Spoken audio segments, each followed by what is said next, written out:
नाशिक शहरामध्ये आज सकाळपासूनच मुसळधार पावसाला सुरुवात झालेली आहे। पुढील काही तास नाशिक शहरासह जिल्हा परिसरामध्ये पावसाचा रेड अलर्ट देण्यात आलेला आहे। या मुसळधार पावसामुळे धरणाच्या पाणलोट क्षेत्रामध्ये देखील मोठ्या प्रमाणावर वाढ होत असून नाशिकच्या गंगापूर धरणामधून पाण्याचा विसर्ग सुरू करण्यात आलेला आहे। 10 वाजेच्या आकडेवारीनुसार आत्तापर्यंत नाशिकच्या गंगापूर धरणातून 2600 क्युसेक इतका पाण्याचा विसर्ग सुरू करण्यात आलेला आहे। आपण आता आहोत गोदा काठावर, ज्या ठिकाणी आपण बघू शकतात की दुतोंड्या मारुती परिसर आपल्याला या ठिकाणी दिसून येतो। दुतोंड्या मारुतीच्या गुडघ्याच्या थोडंसं खालपर्यंत इथं पाणी आहे, परंतु पुढील काही तासामध्ये पावसाचं प्रमाण जर असंच कायम राहिल्यास धरणातून पाण्याचा विसर्ग जो आहे तो मोठ्या प्रमाणावर वाढवण्यात येईल। त्यामुळे आता गोदाकाठी देखील सतर्कतेचा इशारा देण्यात आलेला आहे।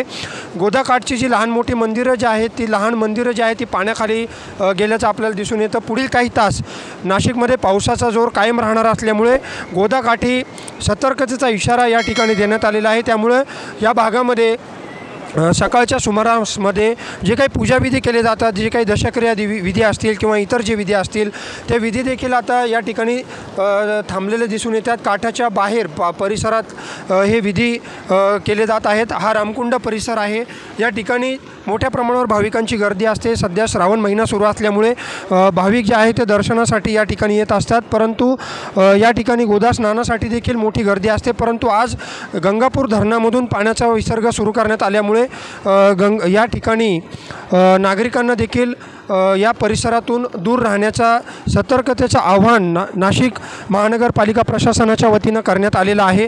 त्याचप्रमाणे या ठिकाणी आज बुधवार आहे, आठवडे बाजार या ठिकाणी भरत असतो, परंतु गोदाकाठी पूर परिस्थिती असल्यामुळे गोदाकाठचा जो बुधवारचा जो आठवडे बाजार आहे तो नदीकाठच्या बाहेरच्या परिसरामध्ये म्हणजे वरच्या भागामध्ये भरवावा अशा पद्धतीचं आवाहन करण्यात आलेलं आहे। त्यामुळे या ठिकाणी जो हा परिसर आपण बघत आहात याच गोदाकाठ परिसरामध्ये आठवडे बाजार हा भरला जातो, परंतु आज पूर परिस्थितीमुळे हा बाजार जो आहे तो इथून हटवण्यात आलेला आहे।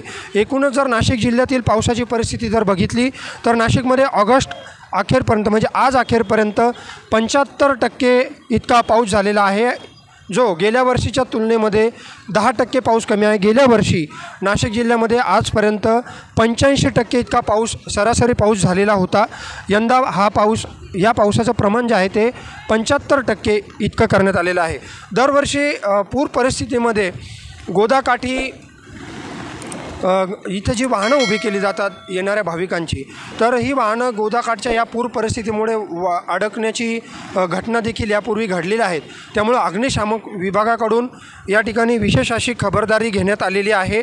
या गोदाकाठ परिसरामधली जी वाहनं आहेत ती हटवण्याचं आव्हान या ठिकाणी केले जाते। त्याचप्रमाणे नागरिकांनी या भागामध्ये गोदाकाठी थांबू नये अशा पद्धतीचं आव्हान नाशिक महानगरपालिका प्रशासन असेल, आपत्ती व्यवस्थापन विभाग असेल त्यांच्याकडून केलं जात आहे।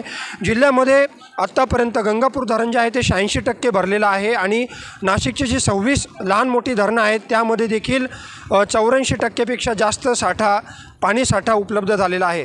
गंगापूर धरण 86% भरलेलं आहे। त्याचप्रमाणे नाशिकच्या गंगापूरसह दारणा धरणामधून देखील मोठ्या प्रमाणावर पाण्याचा विसर्ग केला जातो आहे। दारणा धरणातून आत्तापर्यंत म्हणजे आज सकाळपासून 10,000 क्युसेक इतका पाण्याचा विसर्ग सुरू करण्यात आलेला आहे। पुढे काही तास नाशिक जिल्ह्यामध्ये पावसाचा रेड अलर्ट देण्यात आल्यामुळे धरण परिसरातून मोठ्या प्रमाणावर पाण्याचा विसर्ग करण्यात येणार असल्याचं आपत्ती व्यवस्थापन विभागाकडून सांगण्यात आलेलं आहे। त्यामुळे आता नाशिकला देखील पुढील काही तास हा सतर्कतेचा इशारा देण्यात आला आहे। कॅमेरामन भाऊसाहेब पवारसह मनीष कटारिया, माय महानगर, नाशिक।